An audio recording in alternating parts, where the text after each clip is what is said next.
Ternyata Rasul sudah pernah dulu mengajarkan, memperlihatkan pada kita, Rasul diberikan tawaran jabatan politik oleh kafir Quraisy agar dia Nabi ini tidak mau menyebarkan Islam. Tapi bagaimana politik Rasul? Apakah Rasul terima tawaran itu? Tidak. Tergodakah Nabi dengan tawaran jabatan kekuasaan? Tidak. Tergodakah Nabi dengan jabatan harta yang banyak, kekayaan? Tidak. Nabi tidak mau karena Nabi berpolitik bagaimana menegakkan kebenaran Islam. Nah, jadi itulah politik Nabi, Bu. Menegakkan kebenaran Islam.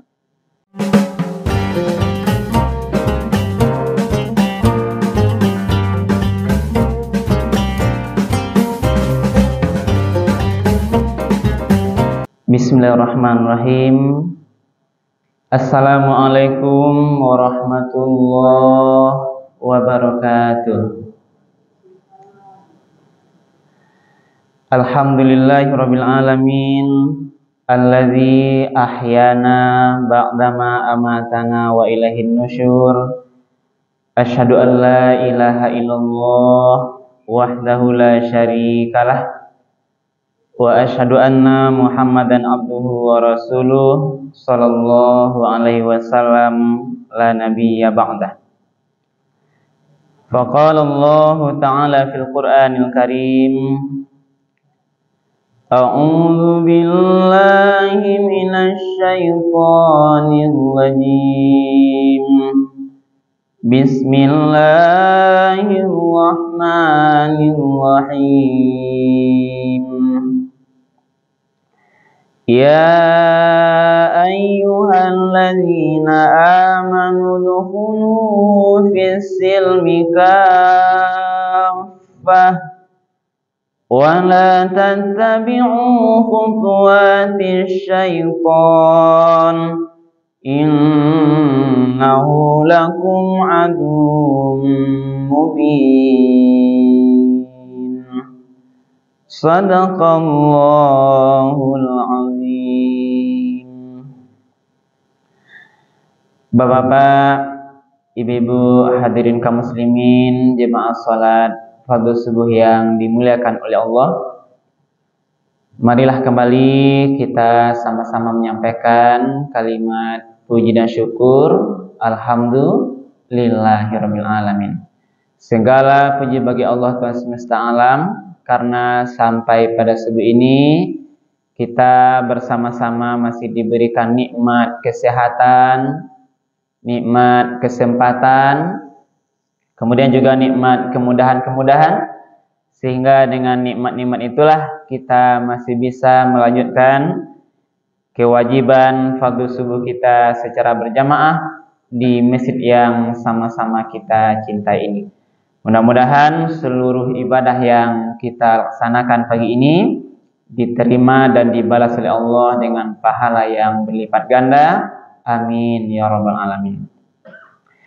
Kemudian kita kirimkan salawat dan salam kepada Nabi kita Nabi Muhammad sallallahu alaihi wasallam yang telah meninggalkan Al-Quran dan sunnahnya sebagai pedoman hidup kita bersama.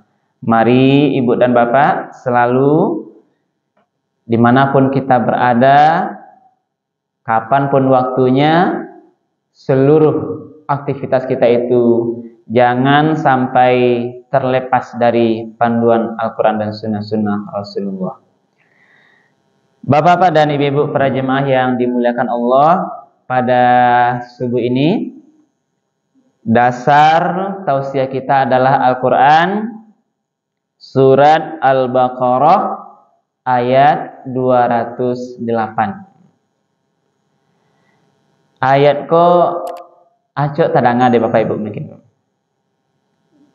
Tentang bagaimana kita ini disuruh, diperintahkan masuk Islam secara kafah, menyeluruh.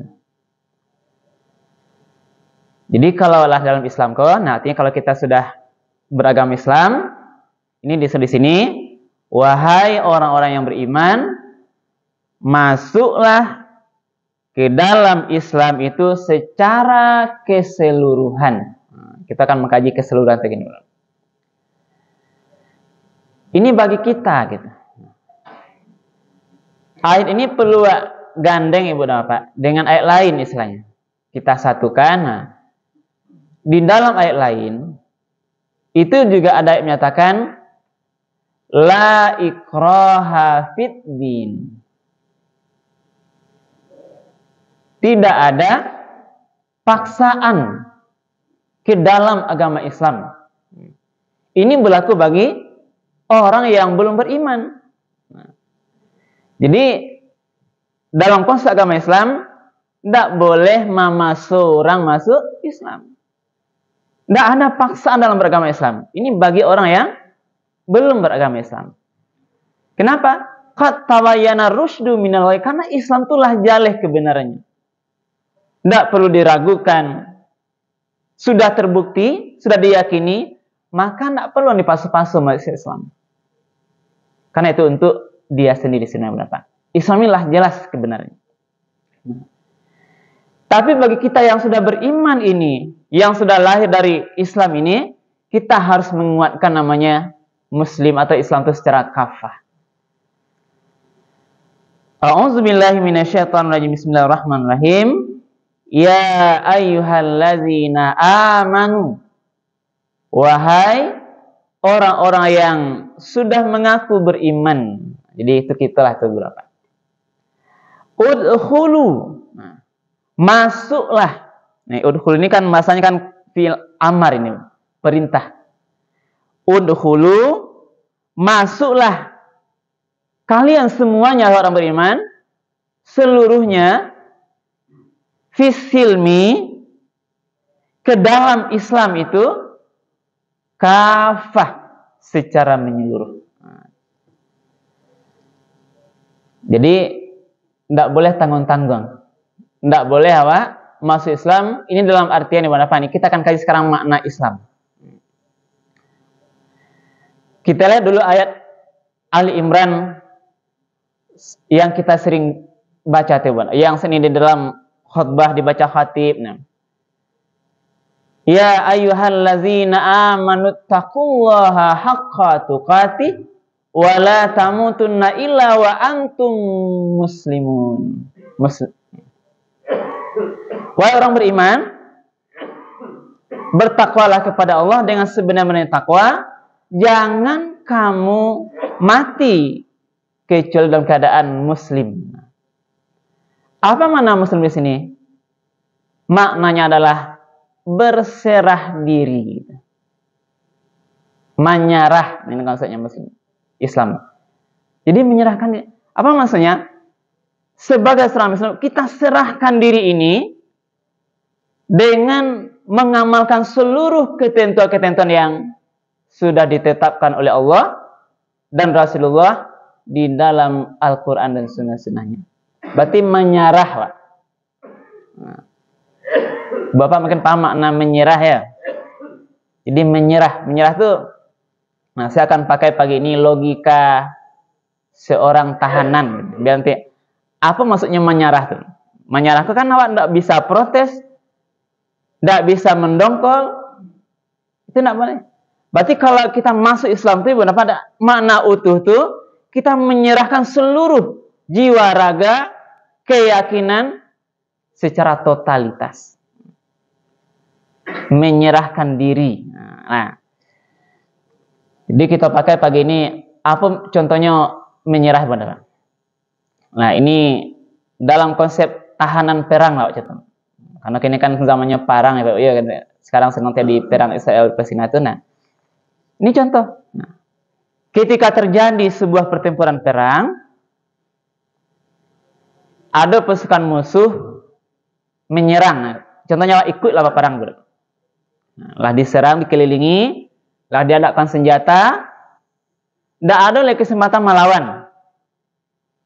Disuruh angkat tangan gitu untuk menyerah. Berarti dia tidak ada pilihan lain, dia angkat tangan menyerah. Gitu. Ini contoh benar. Berarti apa yang dilakukan ketika dia menyerah? Orang yang menyerah itu dia akan patuh semua yang diperintahkan oleh yang menawan ini, tentara. Tapi kalau melawan, didor gitu, mati kan. Contohnya diperintahkan.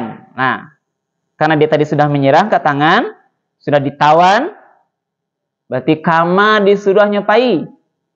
Nah, suruh berdiri, nyetagak, karena lah menyerah. Suruh jalan, dia jalan. Tiarap, dia tiarap, itu kan. Sampai nanti dibawa kepada tahanan tadi, tawanan tadi. Dibawa ke penjara karena dia sudah menyerah. Tidak bisa melawan karena sudah menyerah. Begitu di tahanan, sudah ganti pakaian dengan pakaian tahanan. Karena dia sudah menyerah, Ibu Bapak, dia tidak bisa protes. Walaupun baju itu tidak katuju dehnya gitu. Contohnya kini, Ibu Bapak, tahanan KPK lah kan, contohnya kan, bajunya oranye. Tapi karena dia sudah ditahan dengan aturan, dia harus menyerah. Pakai baju itu. Tidak bisa melawan. Terus makan gitu. Disuruh makan dalam tahanan. Karena dia sudah menyerah, apa yang diberikan makan itu dia harus makan. Oh, kok tidak ketujuh sambanya Pak? Tidak bisa. Karena dia sudah menyerah. Inilah maknanya penyerahan diri kita sebagai muslim, Bapak. Kita menyerah kepada Islam dalam seluruh aturan Islam, syariat Islam yang ada pada Al-Quran itu. Kita betul-betul nih menyerahkan diri. Secara totalitas, kafah, seluruh aspek kehidupan ini, Ibu Bapak, yang kita lalui ini, mari kita patuhi, kita amalkan aturan-aturan yang ada dalam Islam itu sampai nanti akhir kehidupan kita. Inilah doa kita. Kita ini istiqamah. Istiqamah dalam ibadah sholat, istiqamah dalam pengamal Islam. Kan nanti kita berdoa, mudah-mudahan sampai nanti akhir hayat awal kita tetap dalam keadaan beriman. Amin ya Rabbal Alamin. Karena kita tidak tahu, Ibu Bapak, akhir kehidupan ini entah apa yang akan terjadi nanti. Jadi kita istiqamah. Nah, kita balik ke ayat tadi. Nah, dia ayyuhalladzina amanu dukhulu fis-silmi kafah. Wahai orang-orang yang beriman, masuklah ke dalam Islam itu dengan kafah secara keseluruhan. Totalitas, menyeluruh. Apa namanya? Seluruh apapun aturan syariat agama itu kita masuk secara totalitas. Wala tattabi'u khutuwati syaitan. Janganlah engkau mengikuti langkah-langkah syaitan. Innahu lakum aduwwum mubin. Sesungguhnya syaitan itu adalah musuh yang nyata bagimu. Itu apa maksudnya, Bapak? Kita dalam mengamalkan Islam ini secara menyeluruh itu akan digoda oleh syaitan. Akan dipengaruhi awak. Akan dihambat gitu. Baik dari muka, dari belakang, dari kida, dari kanan. Itu sudah dalam akan disampaikan. Dia akan mendatang kita dari depan. Digambarkanlah kemewahan-kemewahan dunia yang nanti mempengaruhi keislaman kita. Dari belakang didorong kita kepada jalan-jalan maksiat. Kiri kanan bisikan-bisikan. Bahkan dikatakan ayat, kalau iblis tidak bisa menyemewak dengan berjalan, dia akan datang kepada kita dengan pasukan berkudanya gitu. Adalah pasukannya. Kita lihat, Ibu Bapak, tidak bisanya kini, besok, tidak bisa besok lagi dia akan terus mempengaruhi kita. Inilah syaitan, teman. Istiqamahnya syaitan itu secara hal yang buruk gitu. Makanya ada orang yang hari ini dia kuat imannya, tapi besok terpengaruh oleh syaitan, akhirnya runtuh imannya gitu. Nah, inilah yang harus jaga, Ibu Bapak. Totalitas Islam kita ini, mari terus kita jaga dalam seluruh tadi aspek kehidupan. Nah, dan ini sudah diajarkan oleh Nabi Muhammad SAW. Nah, ini godaan syaitan. Nah, Ibu dan Bapak para jemaah yang dimuliakan oleh Allah. Nah, Islam ini, Ibu dan Bapak, itu sudah sempurna ajarannya. lah mengurus seluruh aspek kehidupan. Tidak hanya persoalan ibadah, hanya pakar sholat, pakar zakat, tapi Islam secara ajarnya lah lengkap dengan persoalan muamalah, berdagang, termasuk persoalan syiasah, persoalan politik. Ketika Rasul baru menyebarkan Islam di Jazirah Arab itu, kan dia didatangi oleh kelompok kaum Quraisy. Apa katanya? Wahai Muhammad, kalau engkau mau berhenti menyebarkan Islam, diberikan 3 macam. Yang pertama, kami akan angkat engkau Muhammad menjadi penguasa kami di Jazirah Arab ini. Itu yang pertama tawarannya benar. Yang kedua, kalau engkau mau berhenti Muhammad menyebarkan Islam ini, kami akan berikan kekayaan, harta yang banyak kepada engkau Muhammad. Berarti pertama adalah kekuasaan, tahta. Yang kedua harta. Yang ketiga, kalau kau mau berhenti menyebarkan Islam ini, kami berikan semua gadis-gadis yang kau sukai, wanita-wanita itu, silahkan kau jadikan istrimu. Tahta, harta, wanita.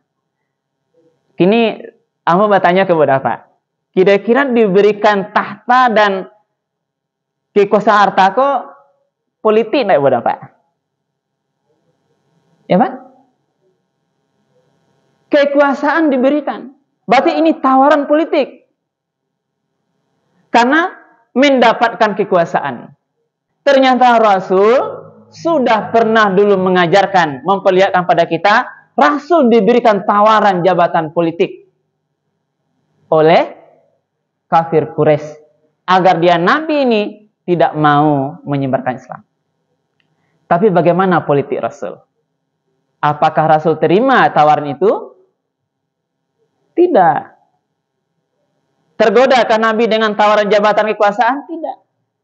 Tergodakah Nabi dengan jabatan harta yang banyak, kekayaan? Tidak. Nabi tidak mau karena Nabi berpolitik bagaimana menegakkan kebenaran Islam. Nah, jadi itulah politik Nabi, menegakkan kebenaran Islam. Sebab Nabi melihat benar Pak. Bisa saja Pak, sabananya bisa saja Nabi berpikir, tarimu dulu jabatanku. Jabatan politik ambil dulu. Berarti Nabi penguasa. Kalau Nabi lah jadi penguasa, pasti nanti dia bisa perintahkan, wahai kalian masuk Islam. Masuk Islam bisa gitu. Karena dia sudah penguasa gitu. Ketika Nabi diberikan kekayaan, lah kayonya, pasti dia bisa nanti. Kalau tidak mau orang Arab itu beko diagih nanti. Pitih banyak-banyak nanti. Kalian masuk Islam semuanya. Ketika Nabi jadi penguasa, Nabi punya harta kekayaan yang banyak, secara politik Nabi Rasulullah, dia akan murah nanti mempengaruhi orang untuk masuk Islam. Tapi Nabi tidak mau dengan ini. Nah, inilah Pak. Inilah politik Rasulullah yang perlu nanti kita hayati. Nabi tidak tergoda dengan kekuasaan. Nabi tidak tergoda dengan tawaran kekayaan. Karena Nabi tadi tidak bisa dibeli hatinya. Nabi ingin menegakkan kebenaran tanpa proses awal yang tidak benar. Jadi apa ini artinya? Nabi tidak mau mendapat kekuasaan dengan cara jalan yang tidak benar. Nah, itulah caranya. Ini jalannya. Kan dikasih jalan tuh tawaran. Tidak benar. Maka dari itu Pak, ini saya sengaja pagi ini menyinggung sebagai kita kaum muslimin, mari kita berpikir lebih bijaksana dalam konsep-konsep ajaran agama kita. Terakhirnya Pak, Rasul menjadi penguasa, menjadi panglima, kepala pemerintahan di seluruh Jazirah Arab dan kekuasaan Timur. Nabi ini juga di atas presidennya, dia panglima, dia penguasa kekuasaan. Nabi yang mengatur peperangan dengan, Nabi yang mengatur membuat piagam Madinah bagaimana perdamaian dengan Yahudi Nasrani. Berarti dia sudah menjalankan peran politik Rasulullah. Syiasah Islam namanya. Bagaimana hukumnya menerima uang dari para caleg gitu. Kira-kira Pak Ama. Lah, Apa lebih kok serang fajar gitu ya. Nah, pagi-pagi itulah tibanya ke rumah Pak ya. Bagaimana hukumnya tuh? Diserang Bu dengan tim-timnya ke rumah, kasih amplop 1.000, 2.000. Atau sekarang ini sudah mulai dia kan ngasih fasilitas uang dan sebagainya. Nah, persoalan siasah Islam itu kajian yang besar Bu. Nggak boleh Pak salah di situ Bu. Karena menentukan pemimpin. Nggak boleh Pak nanti salah pilih. Jadi harus Bu. Nah, jadi sekarang ada strategi namanya yang mungkin tidak salah Pak dengar ya. Salah satu bentuknya dia nanti memberikan uang, money politik. Nah, dalam kajian aturan awak ini tidak boleh Bu. Tidak boleh money politik. Konsep agama awak juga tidak boleh kan. Jadi money politik dalam memberikan uang untuk mendapatkan jabatan. Nah, tadi saya sudah sampaikan Bu, Rasul diberikan seluruh harta itu, dia menolak. Nah, Rasul sudah menolak. Kalau dari situ aja Ibu Bapak adalah berarti Rasul tidak membolehkan. Nah, yang penting Ibu dan Bapak dalam hal itu. Nah, yang pertama, itu tidak boleh terjadi Ibu dan Bapak ketika kita itu menerima uang itu mempengaruhi hati kita Bu. Itu yang penting konsepnya. Sangat rendah rasanya Ibu dan Bapak kalau diberi uang 100.000 merubah hati kita. Awaklah tahu sebenarnya kalau ini orang ini tidak pas dalam konsep segala sisi lah Bu. Kok dipilih dia tidak amanah, mungkin dia dalam konsep agama sholatnya tidak ada, puasanya tidak ada. Dari sisi-sisi lah pokoknya hal yang baik lah Bu Napa. Tidak setuju sebenarnya konsep hati dalam konsep kajian agama Pak. Kurang berkenan Pak. Tapi karena terpengaruh tadi karena serang fajar uang tadi mempengaruhi hati awak. Itu yang tidak boleh Pak. Dan sampai tagadai hati awak dengan pemberian uang 100.000, 200.000 karena berkaitan dengan nanti 5 tahun ke depan bagaimana dia nanti mendapatkan sebuah jabatan politik. Nah, anggota dewan itu jabatan politiknya. Itulah mungkin ini tambahan kajian kita saja Bu. Sebab turunnya dulu. Nah, bakok turun ayat yang Al-Baqarah 208 ke ada orang Yahudi Bani Nadir namanya Abdullah bin Salam bersama yang lain ini sudah masuk Islam. Orang Yahudi yang sudah masuk Islam, tapi dia masih ingin mengamalkan ajaran Yahudi. Yang pertama dia ingin menganggap agung hari Sabtu. Yang keduanya tidak mau makan unta. Ini ajaran Yahudi. Nah, jadi karena ini orang Yahudi ini tidak mau, masih ingin itu kepada Rasul, inilah masuk Islam. Lah masuk Islam, orang Yahudi sudah masuk Islam.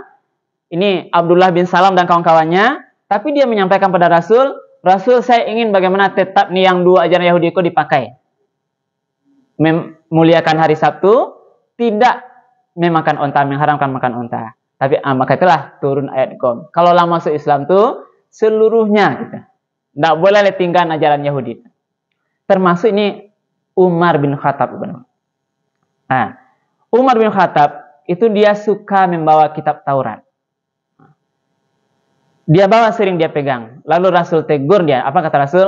Wahai Umar, sekiranya Nabi Musa hidup hari ini, dia akan patuh kepada ajaran saya, kata Rasul. Berarti tidak boleh lah. Kalau sudah itulah masuk Islam secara harus menyeluruh kepada Islam. Jangan kanak-kanak aja kitab yang lain lah gitu. Tidak ada Taurat lagi ceritanya. Apa kata Nabi? Seandainya Musa pun hidup sekarang, yang menurunkan Allah turunkan kitab Taurat pada dia itu, dia akan patuh tentu kepada ajaranku itulah yang ada pada Al-Quran. Inilah maksudnya Bapak. Kalau masuk kita secara Islam kepada Islam itu secara sempurna, amalkan seluruh aturan Islam itu juga secara kafah menyeluruh. Inilah Ibu dan Bapak kajian kita pada pagi hari ini. Mudah-mudahan bermanfaat, bisa menjadi tambahan pengetahuan. Mari kita ini Bu Bapak kita sukseskan ya Bu ya. Ini panggilan sebagai penyelenggara ya Pak ya. Karena kita juga anggota PPS, waktu sukseskan bersama-sama ya Bu. Pemilu tanggal nanti 14 Februari 2024 Bu ya. Nah, kita jaga keamanan, kita jaga terus silaturahim awak. Jangan sampai awak beko baca kakak beradik, saudara, saudara yang putih dia ulah persoalan politik. Kok yang akan dijaga, Pak? Kan ada kemanakannya. Calon mamanya itu dia ulah ikut beko jangan sampai awak baca orang dapat kekuasaan, awak baca kak beradik. Para karuginya lah. Jadi tetap dijaga ya, Pak ya. Terima kasih banyak maaf atas apa yang kami sampaikan. Kalau kalian berkenan, kita akhiri subhanakallah bihamdika asyhadu an la ilaha illa anta astaghfiruka wa atubu ilaik. Billahi taufiq wal hidayah. Wassalamualaikum warahmatullahi wabarakatuh.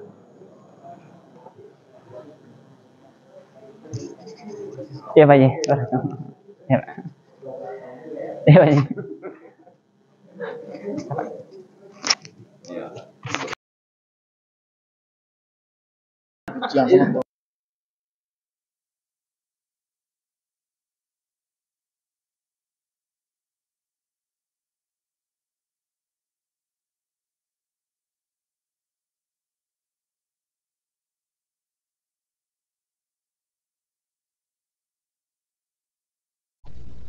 الحمد لله